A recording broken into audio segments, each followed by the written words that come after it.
What's up, guys? Welcome to the channel. What is my most coveted item during a snowstorm or ice storm if the power goes out? I'm about to show you. It would be this. This is the Energizer 2000W. It is a 2,000 watt electric generator. And I say electric generator because, well, it holds a charge on here that can run your refrigerator for about 2 weeks' time should the power go out. And it can do a max up to 4,500 watt, which is about 4 times most of the average power banks out there. The nice thing about it is that, yeah, it is a generator because you can do an input on the side, you can do a solar array, and be able to kind of trickle charge this over time should you have a little bit of sunshine. In the winter right now, it's wintertime in Portland, and today is the perfect day because we're about to go into round 2 of our winter storm.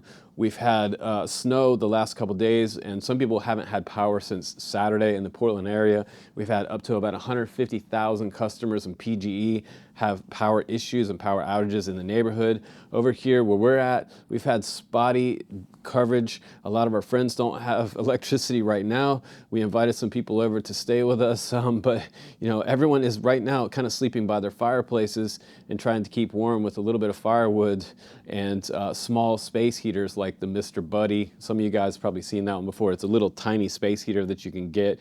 And now we're looking at round 2 coming up. Starting this evening and this afternoon, we're supposed to get an ice storm. So I have this all charged up. I have it in the garage. Like, I keep it about 75% charged during the year. You're supposed to keep these things kind of topped off as the year goes by. Don't let it kind of dip down to 0.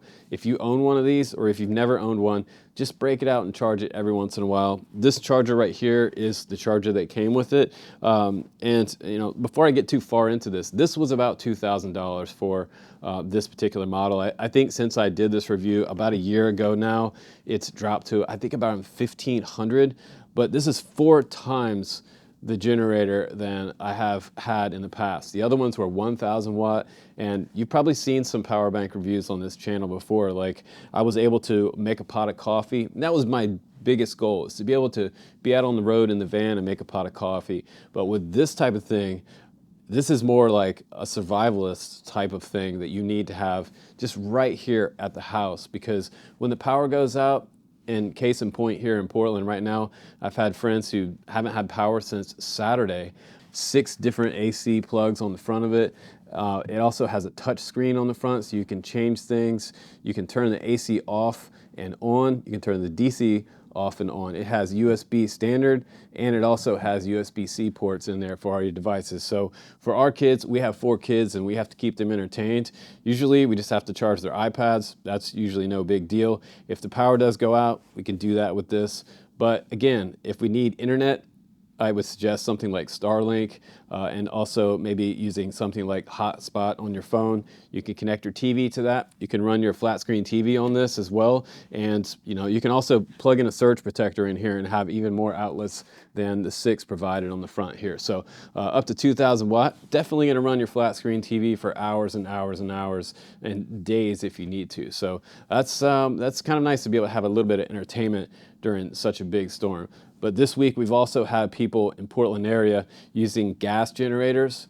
This is much safer than a gas generator. It's kind of like the modern equivalent, in my opinion, to a gas generator. We had a family of 5 in the Portland area who put their gas generator, I know it sounds stupid, but they put their gas generator inside their apartment. People just don't understand that carbon monoxide exhaust coming out of that gas generator can kill you. It can make you feel sleepy, confused, disoriented. It can give you heart palpitation, all kinds of things. Carbon monoxide and it can lead to death.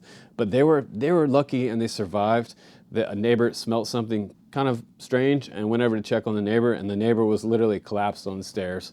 And so it's super important if you're running a gas generator. We have ours, the Honda 2000i, great generator. I even run my camper AC on my 22-foot camper, which is kind of amazing in the middle of the summer during Bonnaroo. But get yourself an extension cord, put that generator as far away from your house as you can get it, and that way, you know, if the wind's blowing a little bit, you want to make sure that it's blowing away from your house, wherever you position your gas generator, so that some of that carbon monoxide fumes doesn't come back to the house, under the crawl space and get up inside the walls of your house, and could cause big health problems, if not leading to death. So very important that you don't put your gas generator inside your house during the winter to help heat your house in these types of situations.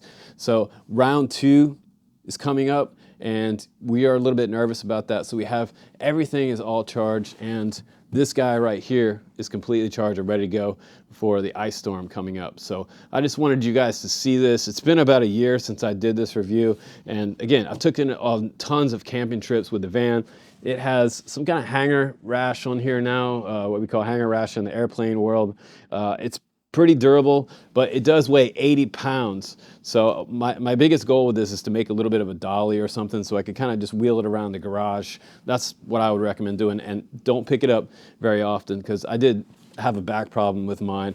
80 pounds is no joke to deadlift and put in your vehicle. So taking it in and out of the vehicle is probably one of the cons about it, but the biggest pro about it is having power for weeks if I need it, and not having to go get gasoline to refill this one. Because this one will pretty much last the test of time during any type of power outage that you're likely to have, and it will run pretty much everything in your house. So it'll keep you warm, comfy, cozy, and it'll keep people happy, and especially your wife and your kids. So super important. But for me, I just want a cup of coffee in the morning, and I'm good to go. So we'll keep that wood pile stocked, the generator charged, and we should all be happy.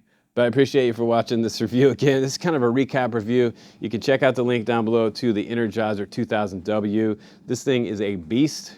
And again, my most coveted disaster relief item that I have in my house, and that pretty much I think everyone should have on their property just in case of something like this happens in your neighborhood or town. I'm Justin Davis, guys. Take care, and I'll see you on the next one. Stay warm out there.